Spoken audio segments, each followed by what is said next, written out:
Hey, so in this video, I'm going to teach you how to read a sales chart, which is quite a fundamental skill when it comes to analyzing a deal. Like, it's one of the main aspects of analysis. So regardless of what level you're at, beginner through to advanced, like all of the stuff I'm about to teach you here will apply to like all manner of sellers, because obviously, as I say, it's a really important part of the analysis process, and knowing how to read one will literally help you out massively.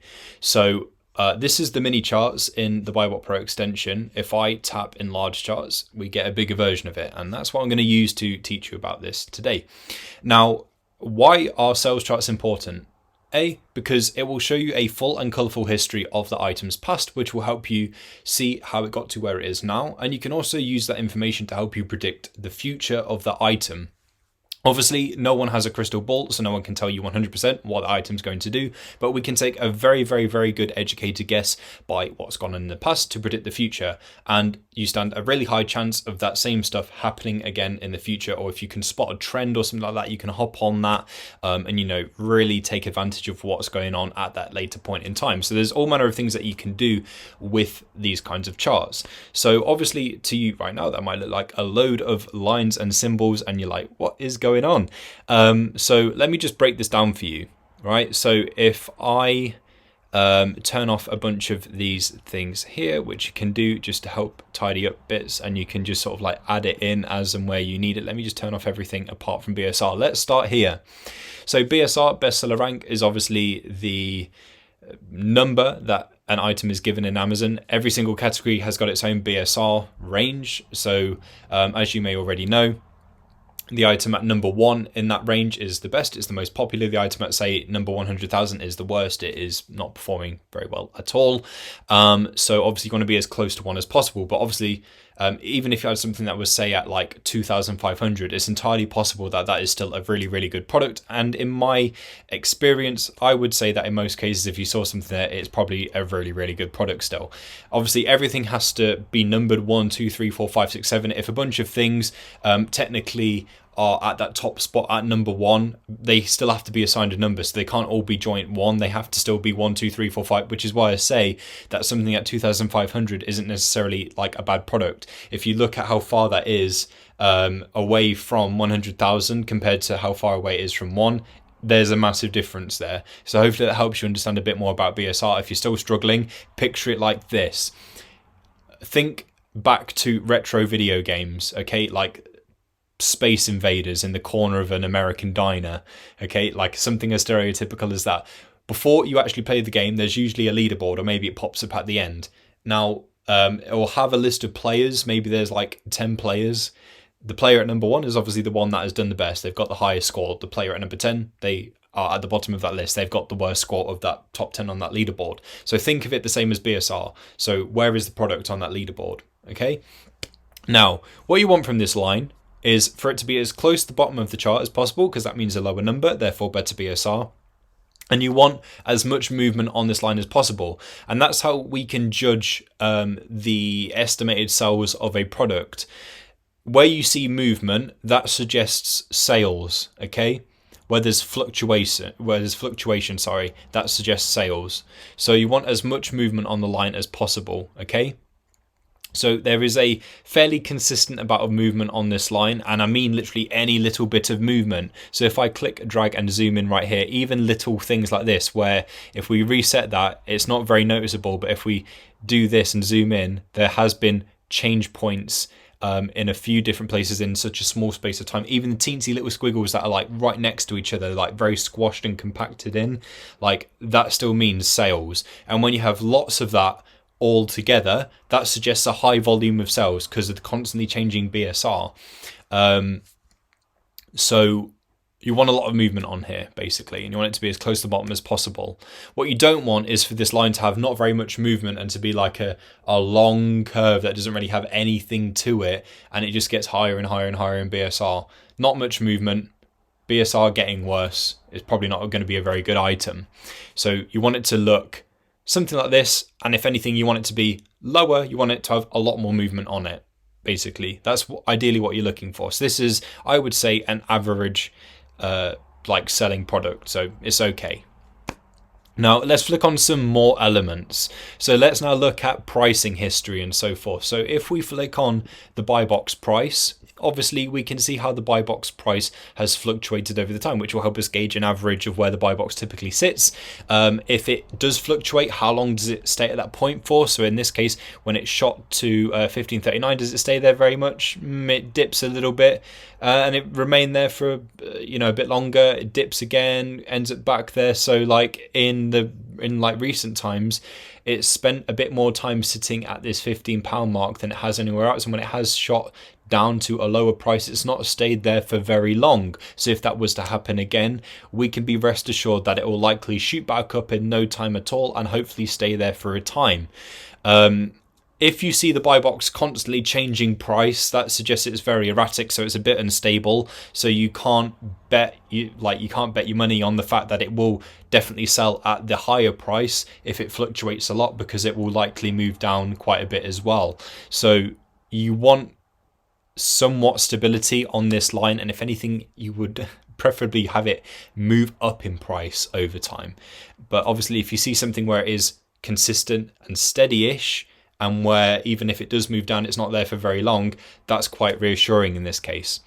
And obviously, as you can probably tell, as I hover over any point in time, regardless of which aspects of the chart I have turned on, it will give me a breakdown of what exactly was going on at that point in time. So it's telling me that. Now, who's held the buy box most of the time? If we flick on Amazon firstly, it looks like Amazon aren't on the listing and haven't been for the last 90 days. If we then flick on the FBA price, it looks like the top FBA price has been the one to snag that buy box. As you can see, these purple triangles lining up with the buy box quite frequently. So we can see, and also where the pricing matches as well, that's a dead giveaway. So that's a really good thing, actually. Like if we're FBA and we see that FBA constantly is on top of that buy box price and they're the ones that are winning it, then we stand a really good chance as an FBA seller. FBM, let's flick that on. We can see that FBM at some points has been lower than the buy box, but obviously I guess being FBA has swayed it. In some of these points, we can see it basically was close to lining up here to try and sway the buy box. There are points where FBM has won the buy box though, like in this instance where it matches up like that. So it's not totally bad news for FBM sellers on this listing. They do get to have the buy box at times, it seems. Obviously Amazon not being on here is basically good news for all of you guys, because obviously Amazon are a bit tougher in terms of competition. Definitely over half the time on listings that they are on. If we flick on lowest new price, sometimes this is one of the main reasons why the buy box changes hands, because of that lowest new price. But obviously if we can see what type of seller consistently sets that lower, like the lowest new price on that listing, and if they have much sway on if that drags the buy box price down. And there's a few reasons to worry about that, because if that's the case, it means that the profit potential of that listing does go down as well. It might also suggest that price tankers are present on that listing, heavily present. If you're not sure what a price tanker is, it's basically someone that comes onto the listing and decides that they're going to set a really, really low price just to snag that buy box and make sales. I don't know how that's profitable for them in most cases. They just do it to make sales and they think they're going to make some money out of it. Maybe they didn't analyze, I don't know. Sometimes it's just to get rid of stock. There's a number of reasons why people price tank. I wouldn't say it's very good practice at all. But there we go.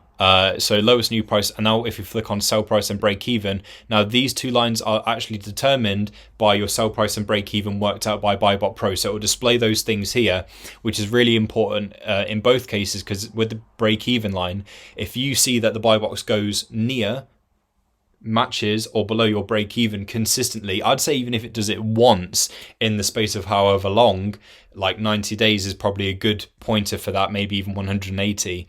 If you see that happen, then you could potentially be at risk of making a sell for your break even or lower than that. And you don't want that to happen, because your break even is obviously the price that you sell at where you make nothing. So it's not a profit nor a loss. And obviously if you sell below your break even, you are then making a loss. So if you see that happening quite a bit on the listing, then you are at risk of selling below your break even on that listing, which you don't want. So you probably wouldn't go ahead with that item. Now the sell price is also quite important as well, because you want to know that the price you're hoping to sell it for is going to be the price that you actually do end up selling it for, hopefully, which is why you're looking for the buy box to be as consistent with your sell price as possible. And if anything, you want it to be higher. You want it to exceed that sell price line. You don't want it to fall below too often. Obviously, if it's still quite a ways up from your break even and it just dipped down below your ideal sell price from time to time, that's still okay, because you'll have periods where it does move up above it as well, or maybe even matches. So it's handy to see that sell price and break even in comparison to the rest of the information that's going on here. And obviously, as you stack it all up, you can really gauge, as you can probably tell by now, a full history of the item. Now, if I flick on the sales heat map, if you are struggling still to understand the popularity of the item, how well it sells, the sales heat map is an exclusive feature to BuyBotPro, whereby it works like the temperature and a weather forecast and summarizes how hot the item is, how well it's selling, how popular it is. So the redder the better. Obviously, you've just got patches of dark orange and lighter orange, which is why I said to you at the start, like, this item sells averagely, and this sales heat map just confirms what I said. So it sells okay, which isn't a bad thing, but it's not the best possible thing. Of course, this, in my opinion, is still a good item to go ahead with, because Amazon aren't really present. It looks like FBA sellers do have a good hand with the buy box and FBM at some points. In terms of buy box fluctuation, it looks like it sits at a nice little average, and it doesn't really interfere very much at all with my break even. It doesn't go near it, it doesn't go below it, so I'm happy with that.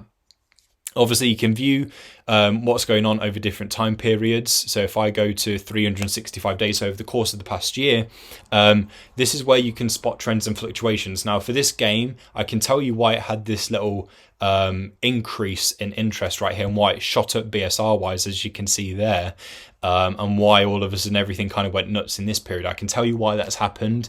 For the most part, when you see things like this, especially around Christmas time, that means it's a seasonal item.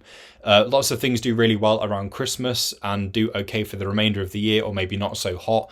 You have some things that, like electric fans, for example, that do really well around the Q2, Q3 period, because it's summer. People are going to be buying fans and swimsuits and things like that.